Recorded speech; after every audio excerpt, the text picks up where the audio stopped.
कहा वकील होने के नाते आप सलमान खुर्शीद का साथ देंगे, तो वकील होने के नाते आपको असदुद्दीन ओवैसी के साथ भी तो खड़ा हो जाना चाहिए ना।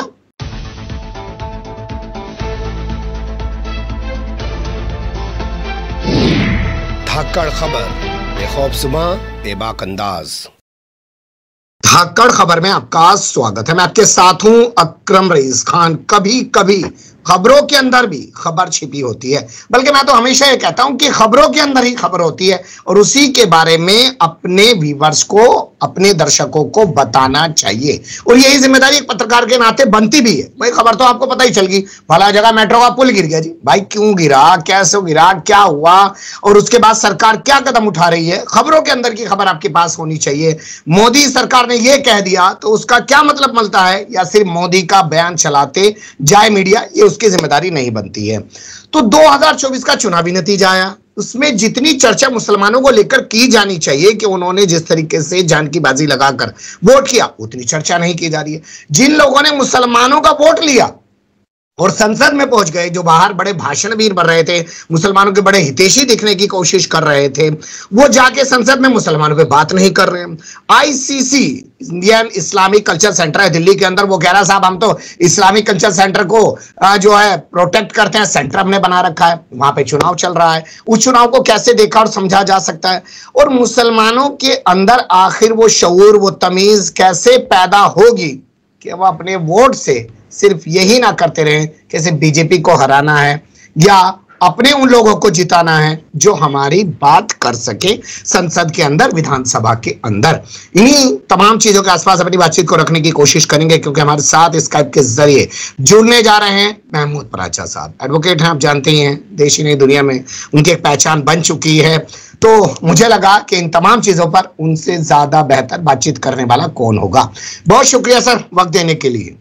शुक्रिया अकरम साहब, हमसे बात करने के लिए बहुत शुक्रिया। 2024 का जो चुनावी नतीजा है उसमें मुसलमानों की जो भूमिका रही, पार्टियों ने टिकट तो दिया नहीं, लेकिन फिर भी मुसलमानों ने लठ खा के, डंडा खा के, गाली खा के, तमाम जो है रुकावटों को पार करते हुए इंडिया गठबंधन को वोट दिया और जिताया। मुसलमानों के इस हौसले को आप किस तरीके से देखते हैं? जोश के साथ होश भी होना चाहिए, मैं तो इसी तरह देखता हूं। अच्छी बात है, जोश किया और कुछ ना कुछ तरीके से आधा अधूरा होश भी किया, जज्बातों को कंट्रोल भी करके कुछ एक डायरेक्शन में काम किया। लेकिन मैं ये बार बार कहता हूं कि जो schedule caste, schedule tribe community है, शेड्यूल कास्ट खास तौर पे, उनको बहुत लंबे अरसे तक दबा के रखा गया है। लेकिन मुस्लिम कम्युनिटी के साथ तो ऐसी बात नहीं है। वो तो अभी बहुत रिसेंटली तक एडमिनिस्ट्रेटिव पावर में थे, हर तरह का उनके पास मौके मौजूद थे ताकतवर बनने के, और वो ताकतवर थे भी और आज भी उनको बहुत सारी चीजों का शऊर है। तो अगर शेड्यूल कास्ट कम्युनिटी के लोग, शेड्यूल ट्राइब कम्युनिटी के लोग कोई गलती करते हैं तो समझ में आती है बात, लेकिन मुस्लिम कम्युनिटी के करते हैं तो ये मुझे समझ में नहीं आती। उसके लिए मैं एग्जांपल देना चाहूंगा सिख कम्युनिटी का और क्रिश्चियन कम्युनिटी का। वो भी दो माइनॉरिटीज हैं, और कम्युनिटी का भी दे सकता हूं, लेकिन बड़े दो एग्जांपल हैं सिख कम्युनिटी के और क्रिश्चियन कम्युनिटी के। उनके दो तरह के कार्रवाइयां होती हैं। एक तो वो सोशल लेवल पे भी अपने आप को बहुत मजबूत रखे हुए हैं अपनी तंजीमों के द्वारा, ठीक है, और ये उनकी संवैधानिक जिम्मेदारी है जो वो बखूबी निभा रहे हैं। और उनमें मुस्लिम कम्युनिटी से ज्यादा सियासी शऊर भी है, वो टैक्टिकल वोटिंग भी करते हैं और अपनी हिस्सेदारी भी, क्योंकि कोई लेना, मेरे ख्याल से कोई बिल्कुल किसी भी तरीके से गलत बात नहीं ठहराई जा सकती, क्योंकि डेमोक्रेसी में वोट देके ही तो अपनी समस्याओं का समाधान किया जाता है, और तो कोई तरीका अलाउड भी नहीं है और लेना भी नहीं चाहिए, और डेमोक्रेसी जो है सबसे अच्छा तरीका भी है। तो मुस्लिम कम्युनिटी का जो सबसे खराब रुख है वो ये है कि वो अपने सोशल लेवल पे भी और सियासी लेवल पे भी, बावजूद इसके कि वो बाशऊर भी हैं, अपनी हिस्सेदारी और अपनी हिफाजत और अपनी फलाह बहबूद नहीं कर पाते। तो मैं इस नजर से देखता हूं, जैसे यही इलेक्शन देख लीजिए, कुछ चीजों पर बात कर लेते हैं, क्योंकि आपने जो अभी तक चीजें रखी हैं उसके बाद कुछ सवाल उठने लाजमी हैं। बंटवारा हुआ, पाकिस्तान बगल में बना, जो यहाँ का क्रीम था वो वहां चला गया, यहाँ पे एक तरीके से छाछ रह गया, और छाछ भी उस स्थिति में रह गया कि यूसुफ खान को अपना नाम दलीप कुमार रखना पड़ा। मुसलसल लंबे समय तक तमाम तरीके की चीजें मुसलमानों के साथ ऐसे रही। कहां से सियासी शऊर पैदा होता? देखिए, पहले तो क्रीम चली गई, छाछ रह गई, तो छाछ ज्यादा मुफीद चीज होती है सेहत के लिए। पहली बात तो मैं ये बताऊं, और लेकिन ऐसी कोई बात नहीं है कि वहां पे एक्चुअली कोई इंटेलेक्चुअल क्लास चली गई थी, ये बिल्कुल ये गलत फहमी।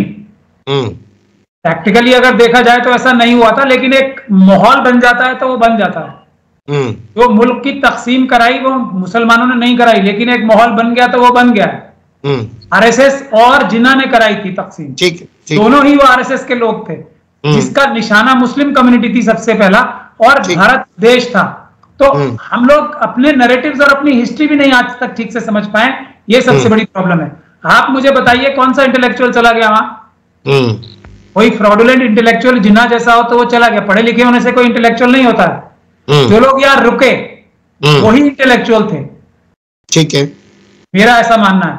क्योंकि जब निजाम था 150 साल पहले तक, तो 80% तक तो मुस्लिम कम्युनिटी थी ना। कौन सी पॉपुलेशन यहां से पाकिस्तान चली गई है? कितने लोग चले गए होंगे ज्यादा से ज्यादा। और जो वहां पे जाके उनका हशर हुआ तो उनका होना ही था, ठीक है, क्योंकि वो इंटेलेक्चुअल नहीं थे, बेवकूफ थे, इसलिए वहां चले गए, तो उनका अंजाम जो होना था वो हुआ ही। ठीक है सर, मान लेते अंजाम हुआ वहां, ठीक है, मान लेते हैं आपके हिसाब से इंटेलेक्चुअल यहाँ रह गया, तो क्या हालात थे उनके सामने? यूसुफ खान को दिलीप कुमार राम रख के जीना पड़ रहा था। मीना कुमारी का असली नाम आप लोग जानते हैं, लेकिन मीना कुमारी राम रख के उनको जीना पड़ रहा था सर। आज से ज्यादा बुरे हालात नहीं थे पिछले 10 सालों में जितने हुए हैं हालात, बिल्कुल इससे बुरे हालात नहीं थे। बुजदिली, अब कोई बड़ा आदमी है तो वो बुजदिल नहीं हो सकता, ऐसी तो कोई बात नहीं है ना। ये जो बुजदिली का ट्रेंड बना हुआ है 1947 से लेके आज तक चला आ रहा है, और जिसको रोकने की कभी किसी ने कोशिश नहीं की, ये है बुनियाद। बहादुर कौम को बुजदिल बनाने की जो साजिश हुई है ना, वो सबसे बड़ी साजिश है। क्या जरूरत थी यूसुफ खान को अपना नाम यूसुफ खान रखने, यूसुफ खान छुपाने की? कोई जरूरत नहीं थी। लेकिन अगर मैं ये बात बोलता हूं तो कहेंगे दिलीप कुमार साहब पे आप तो तनकीद कर रहे हो। किसने कहा था उस वक्त? क्या एक और एक्टर थे मेरे ही नाम के, थे ना, वो कोई कम मकबूल नहीं थे। ऐसे बहुत सारे एक्टर्स थे, ऐसे बहुत सारे डायरेक्टर्स थे, ऐसे बहुत सारे म्यूजिशियंस थे। अगर कोई बुजदिली का रास्ता इख्तियार कर ले, नौशाद कौन थे? महमूद कौन थे? मोहम्मद रफी। ठीक, मोहम्मद रफी कौन थे? ठीक है, एक मिसाल दी जा सकती है। मोहम्मद रफी कोई दिलीप कुमार से कम अदाकार नहीं थे, बड़े, मेरे ख्याल से वो उनसे बड़े ही थे। तो ये बुजदिली का, जिसके अंदर दिल में बुजदिली आ जाए या लालच आ जाए कि मुझे, उनको ऐसा लगा कि मैं दिलीप कुमार नाम रखूंगा तो मुझे शायद ज्यादा लोग देखेंगे, वैसा था नहीं। लेकिन उनके ऐसे काम करने से वो बुजदिली के रास्ते पे कम्युनिटी चलती गई। ऐसा फिर बहुत लोगों ने किया।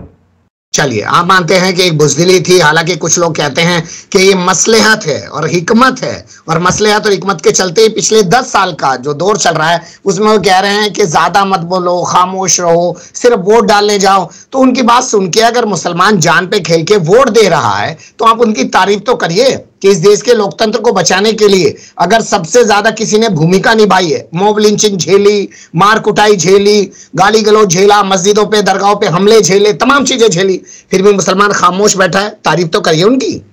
सड़क पे निकलते हुए बेइज्जती झेली, ट्रेन में चलते हुए बेइज्जती झेली। आप पूरी बात नहीं बता पा रहे हैं, मैं एक एक लम्हा निकल के सैकड़ों तरह की बेइज्जती झेली। किसी को किसी सोसाइटी में घर खरीदने के लिए, जबकि वो ज्यादा पैसे देने को तैयार था, मना किया गया। ये इसका क्या तोड़ क्या है इसका? इसके लिए किसी ने सोचा कभी?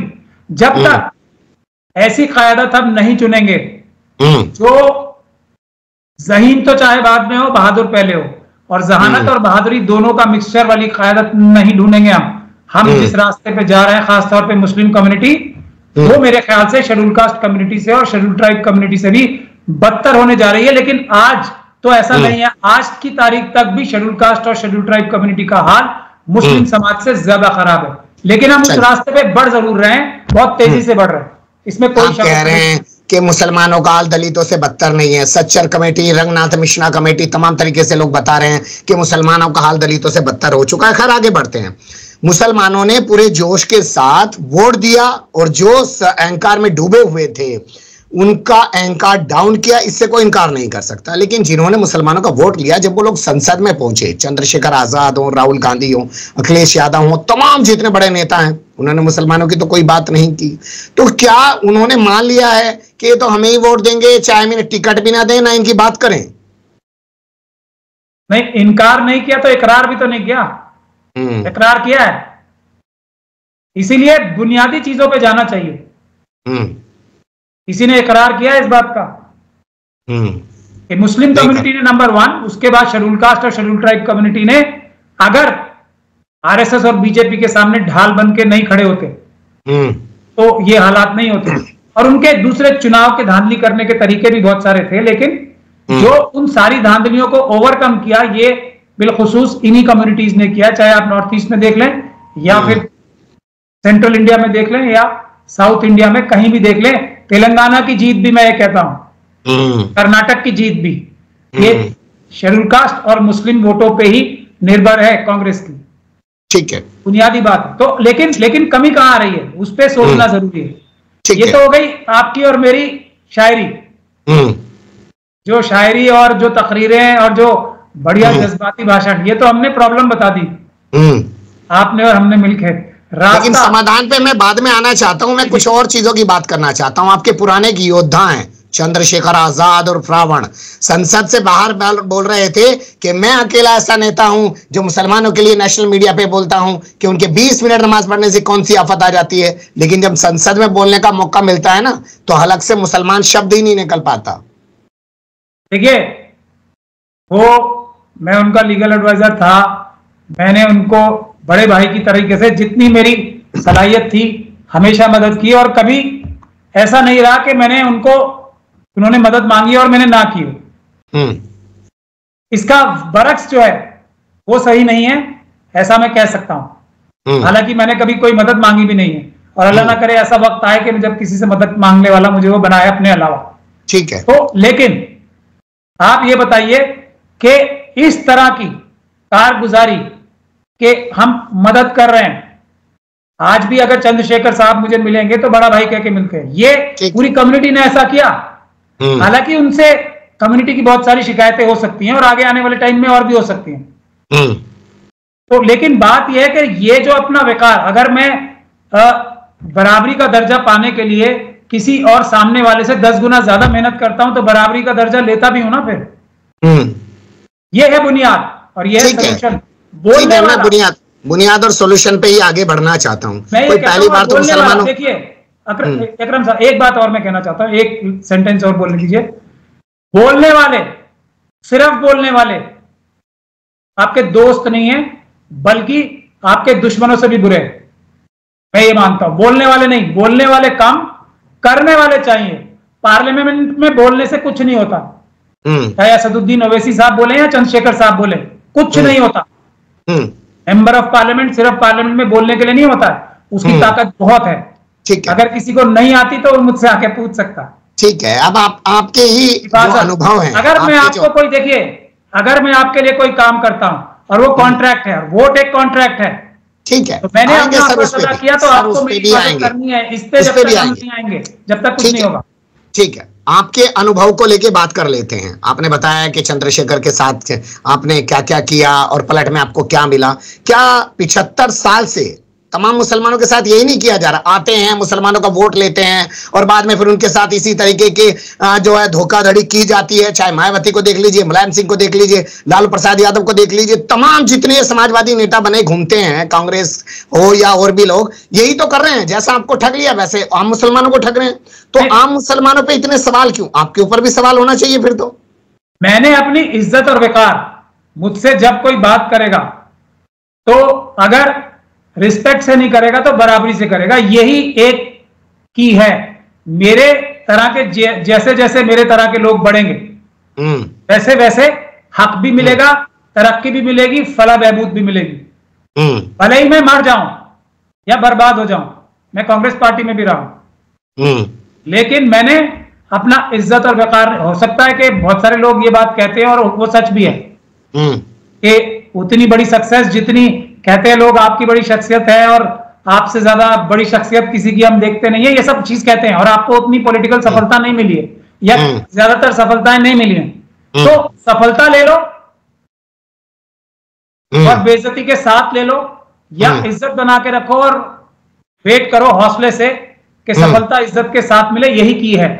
लेकिन इसमें कम्युनिटी को भी सोचना चाहिए कि कौन लोग कितनी कुर्बानी करके, कितनी बहादुरी से, कितनी जहानत से लड़ रहे हैं, उनका साथ ज्यादा देना चाहिए, या उनका जो कि जज्बाती बातें करते हैं या जो कुछ ड्रामेबाजी करके या फिर एक माहौल बना के, फ्रॉडुलेंट माहौल बना के कुछ चीजें पेश करते हैं और उसके बाद फिर उसका बरक्स करते हैं जो वो वादे करते हैं। ये सोचना पड़ेगा ना सीरियसली।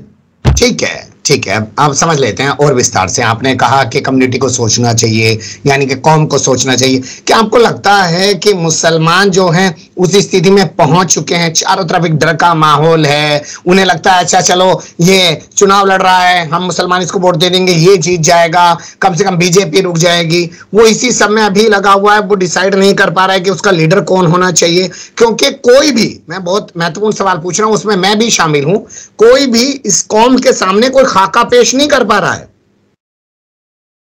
देखिए, मुझसे मेरी बात कीजिए, औरों की बात औरों से कीजिए। मुझसे अगर खाका पूछे तो मैं खाका पेश कर रहा हूं, बताइए। और वो अगर लोग नहीं समझ रहे तो मेरी गलती नहीं है। ठीक है, बताइए, थोड़ा और विस्तार से बताइए। मैं सीधा सीधा ये बता रहा हूं कि सबसे पहली चीज है इज्जत। सबसे पहली चीज है इज्जत और वकार। जैसे ही वो कॉम्प्रोमाइज होगा उसके बाद कुछ नहीं बचता। ठीक है, अब करते रहिए, आप इसको 1000 बार अप्लाई करते रहिए, ये कोई पहली बार थोड़ी हो रहा है, ना आखिरी बार हो रहा है। प्रैक्टिकली बताइए ना सर। अगर देखिए, वोट एक कॉन्ट्रैक्ट की तरह है। हम किसी ग्रुप को, किसी पार्टी को, किसी XYZ को, कैंडिडेट को वोट देते हैं तो क्यों देते हैं? वो वादे करता है ना, और हम तब वोट देते हैं। तो वो वादे निभाने का सिस्टम क्या है? वो सिस्टम जब तक नहीं निकाला जाएगा, जब तक कुछ नहीं होने वाला। आप कितनी बात कर लीजिए, मैं कितनी बात कर लूं, और वो सिस्टम है कि मेंबर ऑफ पार्लियामेंट को, MLA को, नेताओं को अपना नौकर समझना। और यही काम, यही फॉर्मूला तो मैं मिशन सेव कॉन्स्टिट्यूशन के जरिए इतनी मेहनत करके दे रहा हूं। क्या हो गया, आज कोई MP बन गया तो नौकर है तुम्हारा। घर के बाहर जाओ, 100, 200, 500 लोग, और नौकर की तरह ट्रीट करके उससे काम कराओ, वरना इस्तीफा मांगो। अगर नहीं किया, अगर नहीं किया तो फिर हम लोग ऐसे ही शेरो शायरी करते रहेंगे, कुछ नहीं होगा। ठीक है, वाह, क्या बात कह रहे हैं। जिन मुसलमानों को दोहरा नागरिक बना के इस देश में रख दिया गया है, वो मालिक बनने की कोशिश करेंगे MP और MLA के ऊपर। क्या सोच आप ये पैदा कर सकते हैं आज के दौर में इस कौम के अंदर? वो मालिक है ही, मैं पैदा नहीं कर रहा हूं ना, मैं कोई गलत बयान नहीं कर रहा हूं। मालिक है, ये भारत का संविधान कहता है, जिसके लिए लड़ाई लड़के सबसे आगे पेश रह के संविधान बचाने का काम किया उन्होंने। मुसलमानों की बात कह रहा हूं। अगर चलिए, दूसरे तो मालिक हैं, चंद्रशेखर साहब तो मालिक हैं, ठीक है। जो दूसरे लोग हैं, वो जो दूसरी कम्युनिटी है, 24 तो मालिक नहीं है, वो तो तुम्हारे और हमारे जैसे हैं, गुलाम। 24 को तो पकड़ लें, राज्यसभा में तो बहुत सारे हैं, ये तो आसान काम है। ये नहीं कर सकते तो फिर कुछ नहीं होगा। चलिए, कोई भी इंसान को जिंदगी दूभर कर देनी चाहिए उसकी, अगर वो किसी पद पे आ गया। कि पद से पहले जो वादे किए ना, वो याद दिलाओ, मैं तुम्हारे पैरों में लेट जाऊंगा, मैं तुम्हारे लिए जान लगा दूंगा, और ये कर दूंगा और फलाना कर दूंगा। कहां है वो? और ये लोग जो जीते हुए आपके नुमाइंदे हैं, ये अपनी अपनी पॉलिटिकल पार्टीज में जाके दबाव बनाएंगे, तब जब आप इन पे दबाव बनाओगे। इतना शुरुआत कहां से तो हो सकती है, ये भी नहीं करेंगे तो कुछ नहीं होगा। और दूसरी बात, चाहे कोई भी हो, इज्जत नहीं छोड़नी है। अच्छा, मैं आपसे एक सवाल पूछना चाहता हूं। इज्जत नहीं छोड़नी है, इज्जत छोड़ी तो जान ऑटोमेटिक चली जाएगी। ये मैं इज्जत वाली बात पे आ जाता हूं। आपको लगता है कि मुसलमानों में गैरत बाकी बची है, मुसलमानों में इज्जत का शऊर बाकी बचा है, या इन्होंने बस सोच लिया है दलितों की तरह इस देश के कि साहब हम तो मरने कुटने गाली खाने के लिए पैदा हुए हैं, अगर किसी ने हमें गाली दे दिया, हमें मार कूट दिया, तो हमारे ऊपर ये भी परोपकार कर दिया, उपकार कर दिया। आपको लगता है आज के दौर में मुसलमान इस बारे में सोचता है? अब नहीं सोचेगा तो आपने मुझसे मेरा रास्ता पूछा था, मैंने अपना रास्ता बता दिया। अगर इस दवाई को खाएंगे तो फायदा फौरन मिलेगा, मैं ऐसा दावा कर सकता हूं। नहीं खाएंगे तो अगर देखिए, अगर एग्जिस्टेंस की लड़ाई लड़ेंगे, अगर सिर्फ बच जाए हम, चाहे कुत्ते की जिंदगी जिए, तो फिर ना जिंदगी बचेगी और इज्जत भी नहीं बचेगी। इज्जत तो बची कहां? फिर इज्जत तुमने खुद दे दी, जिंदगी सामने वाले ने ले ली, ये है। और अगर इज्जत बचाओगे तो जिंदगी अपने आप बच जाएगी। इसका उल्टा, इसका बरक्स सही नहीं है। अगर ये नहीं करेंगे और अपने वोट देने में ही शऊर कर लेना, क्या क्या नेगोशिएशंस की थी किसी भी पार्टी को वोट देने से पहले? थी किसी ने? जब किसी को पता ही है कि ये कम्युनिटी मरेगी, रोएगी, पिटेगी और वोट सबसे आगे आके हमें देगी, तो ठीक है, तो कोई सोल्यूशन निकालना। मैं किसी के सोल्यूशन की ही तो बात कर रहे हैं ना सर, सॉल्यूशन की ही तो बात करें। सॉल्यूशन के हर आदमी, जो आम आदमी है वो ठेका उठाएगा सॉल्यूशन का। जो तंजीमें हैं, जो संस्थाएं हैं, जैसे आपने जिक्र किया ईसाइयों का, सिखों का, उनके पास वो तंजीमें हैं, वो उनकी बातें रख सकती हैं, सरकार के साथ बैठ के डिस्कशन कर सकती हैं। क्या आम मुसलमान अब सब यही करता फिरेगा बेचारा? वो कैसे कर लेगा ये? देखिए, वो उन कम्युनिटीज के जो मेंबर्स है ना, वो अपने लीडर्स को अपने अंडर दबा के रखते हैं बहुत बड़ी हद तक। ये है सोल्यूशन। और वो धोखाधड़ी उनके साथ भी होती है, लेकिन फेस टू फेस वो अपनी कम्युनिटी को अपने अंगूठे के नीचे रखते हैं। यही मैं सिखा रहा हूं। जैसे ही आपने किसी को बड़ा माना, कम से कम अपनी कम्युनिटी के लोगों को तो नौकर बना लो। वहां से शुरुआत करो, देखो फिर आप दूसरे लोग कैसे अपने आप नौकर बनने के लिए आगे बढ़ेंगे। अभी तो उन्हें पता है, आके सिर्फ बोलना है मैं सेवई खाता हूं, भाई है मेरे, ठीक है। और उसके बाद यही है उसका जिम्मेदारी। ये सवाल नहीं करते सेवैयां खिलाते हुए कि भाई साहब ये जो हमारे यहाँ मॉब लिंचिंग हो गई है, इसके लिए आप क्या सोल्यूशन दे रहे हो? और हम जैसे लोग जो सोल्यूशन दे रहे हैं उनके साथ उतनी तादाद में जुड़ते हैं। अच्छा, एक बात बताइए, प्रैक्टिकल पूछ रहा हूं मैं आपसे, आपके अनुभव के हिसाब से पूछ रहा हूं, क्योंकि आपके मुकाबले मेरा तजर्बा कम है। पिछले 30-35 साल का इतिहास देखिए। लालू को मुसलमानों ने बनाया, मुलायम को मुसलमानों ने बनाया, मायावती को मुसलमानों ने बनाया। ये जितने तमाम लीडर 30-35 साल में राजनीतिक पार्टियां बना के किंग मेकर बन जाते हैं केंद्र सरकार में, राज्य की सरकारों में, इनको तमाम ने मुसलमानों ने बनाया। कहां मुसलमानों ने कमी छोड़ी लीडर बनाने की? अब लीडर ही हमेशा दगाबाजी करे तो क्या करें मुसलमान? और भारत का संविधान जो बाबा साहब डॉक्टर भीमराव अंबेडकर ने बनाया, वो कहता है कि आप नौकर बना रहे हो, लीडर नहीं बना रहे। तो अब मैं क्या करूं? लीडर बनाया ना तो झेलो, नौकर बनाओ, क्योंकि नौकर संविधान कहता है वो नौकर है। मैं यही तो मैं सोल्यूशन देता हूं, हमेशा कोशिश यही करता हूं। मेरी हर बात में एक सोल्यूशन होता है, डायरेक्ट मैसेज या इनडायरेक्ट मैसेज छुपा हुआ है। अच्छा, ठीक है। और विस्तार दे देता हूं। ये देखिए, एक बात और है इसमें, ये 5 साल में एक बात का काम नहीं है। जब तक 5 साल, जितनी 5 साल वोट के टाइम पे मेहनत करते हैं ना, ये थोड़ी मेहनत पूरे 5 साल करनी पड़ेगी। ठीक है। इलेक्शन के अगले दिन से करनी पड़ेगी। जाके गिरेबान पकड़े अपने जीते हुए कैंडिडेट्स का के ये कराओ, ये कराओ, ये कराओ। ठीक है। नहीं करेंगे या फिर आए हमारे जैसे लोगों के साथ जो इज्जत को अपनी जान से कहीं ज्यादा कीमती समझते हैं, आए। मैं तो संवैधानिक रास्ते से। अब नहीं आएंगे, एमपी एमएलए ज्यादा इनको मिठाई दे रहे हैं कुछ, तो लेते रहे मिठाई। मैं क्या कर रहा हूँ? मैं क्या कह रहा हूँ? वो तो नहीं आएंगे, वो तो नहीं आएंगे। तो एमपी एमएलए मिठाई दे रहे हैं ना इन्हें। ठीक है, उस मिठाई एक और बात बता देता हूं। 2012 में अखिलेश यादव उत्तर प्रदेश में मुख्यमंत्री बने। 29% वोट मिला समाजवादी पार्टी को। यादवों का वोट उत्तर प्रदेश में 7% है। 22% जो वोट मिला उसमें से 18-20% वोट हमारा मानना है कि मुसलमानों का था। लेकिन मुख्यमंत्री कौन बना? जिसके 7% वोट थे। तो मुसलमानों को कहां दी गई उनकी हिस्सेदारी? फिर दी गई। मैं वही तो कह रहा हूं, जब आपने मालिक बनाया तो हिस्सेदारी कौन? नौकर बनाते, जो संविधान कहता है, तो नौकर आपके हिसाब से काम करता। आप अपने जो ये अभी कितने एमएलए जीते हुए हैं यूपी में, बताइए आप, 35-40 है ना कुछ जी, जो मुसलमान हैं, उनसे तो कुछ करा के दिखाइए पहले। ये तो सबसे आसान काम है। 35 एमएलए की सीट पर तो संविधान का राज करा के दिखाइए। और 4 एमपी बने ना, 5, तो 5 एमपी के मेंबर ऑफ पार्लियामेंट के क्षेत्र में तो संविधान का राज करा के दिखाइए। शुरुआत वहां से कीजिए, रातों रात चेंज आएगा। संविधान पढ़ते हैं मुसलमान, उन्होंने देखा कभी संविधान कैसा होता है? इसका तो मेरे पास इलाज नहीं है ना कोई, कि एक सबसे बड़ा औजार आपकी इज्जत फला बहबूद के लिए है आपके पास, उसको आप पढ़ते ही नहीं। कुरान पढ़ने की छूट जो आपको यहाँ पे फ्री एंड फेयर दे रखी है, वो संविधान ने ही तो दी है, और उसी को नहीं पढ़ रहे आप, तो क्या होगा?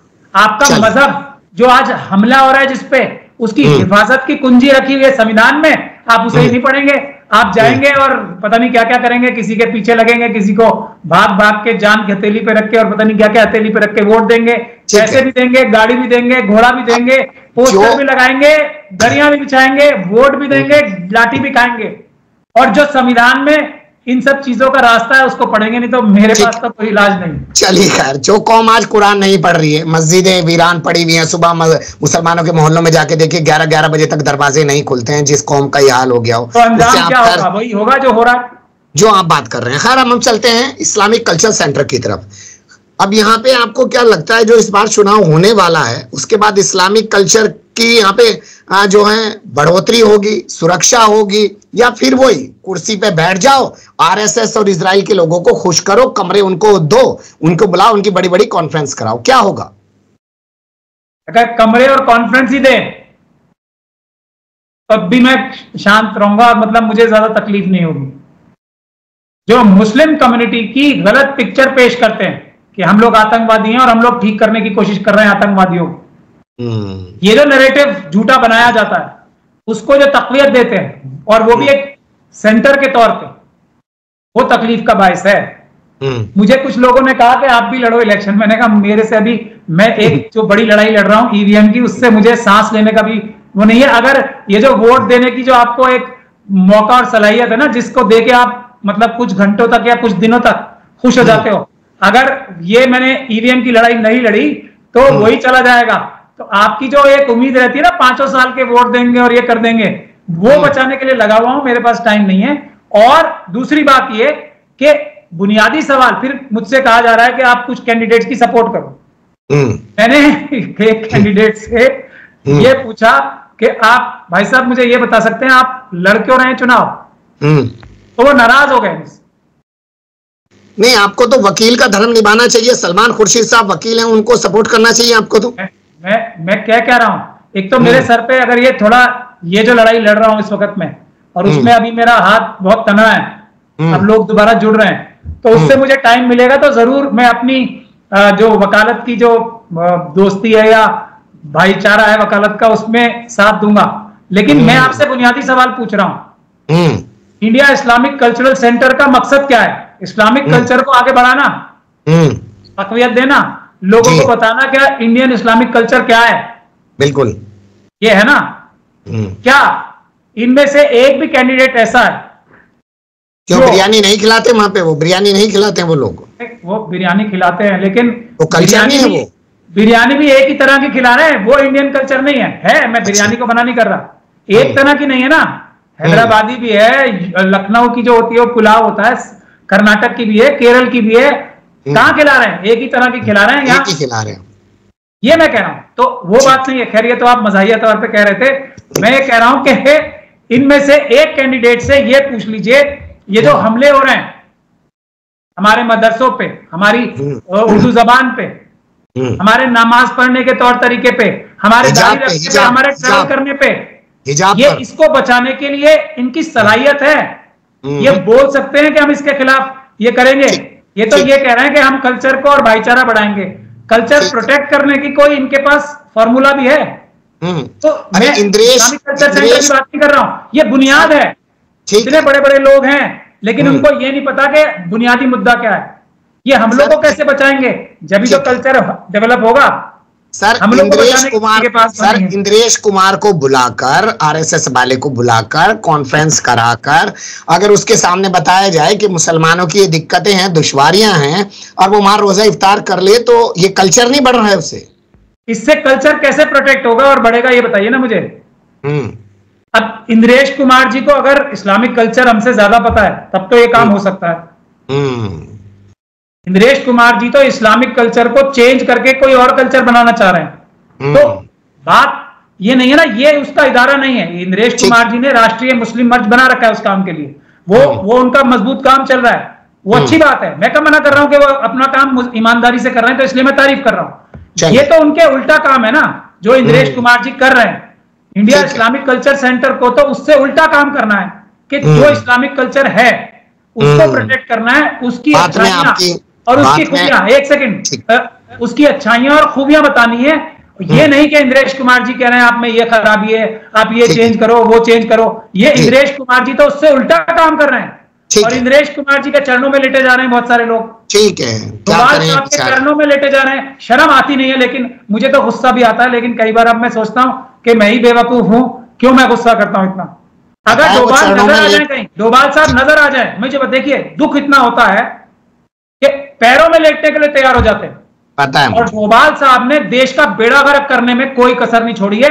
चाइना और पाकिस्तान हमारे पर हावी हो रहे हैं तो सिर्फ और सिर्फ मिस्टर डोभाल और मिस्टर अमित शाह की वजह से, और उसके पैरों में लेटे जाते हैं सब। सर आप तो मैं आपको बता देता हूं, आप तो उस लेवल के पैरों में लेटने की बात कर रहे हैं जो गली मोहल्ले के टुच्चे से नेता होते हैं ना, जो एक सिपाही होता है। मुस्लिम कम्युनिटी का हाल आज ये है कि वो उसे अपने घर के अंदर तक ले जा रहा है, और घर के अंदर जाने के बाद मैं बोलना नहीं चाहता हूं उन चीजों के बारे में जो चीजें वहां पे होती है। अपनी गैरत को भी मार दिया है उन लोगों ने। कहा वकील होने के नाते आप सलमान खुर्शीद का साथ देंगे, तो वकील होने के नाते आपको असदुद्दीन ओवैसी के साथ भी तो खड़ा हो जाना चाहिए ना। अगर वो, मैं कह रहा हूं ईमानदारी से काम करें, मैं अपनी जान की बाजी लगा के सलमान खुर्शीद साहब के साथ भी, असदुद्दीन ओवैसी साहब के लिए भी, चंद्रशेखर साहब के लिए भी जान लगा दूंगा। और मैंने ऐसे पहला किया भी है पहले, अब फिर करने को तैयार हूं। लेकिन मैं आरएसएस के जाल में नहीं फंस सकता, मैं किसी के आगे सर नहीं झुका सकता, किसी से कॉम्प्रोमाइज नहीं कर सकता जो देशद्रोही हो, संविधान के खिलाफ हो, और वो सिर्फ मुसलमानों के ही खिलाफ ना हो बल्कि बाकी कमजोर तबकों के खिलाफ हो। मैं ऐसी किसी संस्था से कॉम्प्रोमाइज नहीं कर सकता, ऐसी किसी संस्था से बात नहीं कर सकता, ऐसी किसी संस्था का चेहरा नहीं देख सकता, क्योंकि वो उन्हें मैं एंटी नेशनल मानता हूं। उनको लोगों को कुछ है अंडरस्टैंडिंग करके मजा आता है तो करें अंडरस्टैंडिंग, मुझे नहीं आता मजा, ना मैं ऐसा मजा लेना चाहता हूं। अच्छा ठीक है, मान लेते हैं मजा नहीं लेना चाह रहे, लेकिन असदुद्दीन ओवैसी की पार्टी जो है 2014 के बाद पूरे देश में बढ़ती जा रही है। तमाम तरफ उनके जो है चाहने वाले बढ़ते जा रहे हैं। सोशल मीडिया पर उनका एक बहुत बढ़िया फैन फॉलोइंग है। आपको नहीं लगता कि आप उन्हें कह रहे हैं कि ये सब आरएसएस से मिले हुए हैं? मैं कहां कह रहा हूं मिले हुए हैं, और क्या कह रहे हैं? कह रहा हूं उनके आगे मैं झुक नहीं सकता। ये लोग अपनी एग्जिस्टेंस के लिए, मैं तबाह और बर्बाद करने की पूरी ताकत लगा रखी है आरएसएस ने मुझे। भले ही मैं हो गया हूं या हो रहा हूं, लेकिन मैं झुक नहीं सकता क्योंकि मैंने इज्जत दी तो जान अपने आप चली जाएगी। इन लोगों की जान, मेरा ऐसा मानना है, इनके अपने हाथ में नहीं है।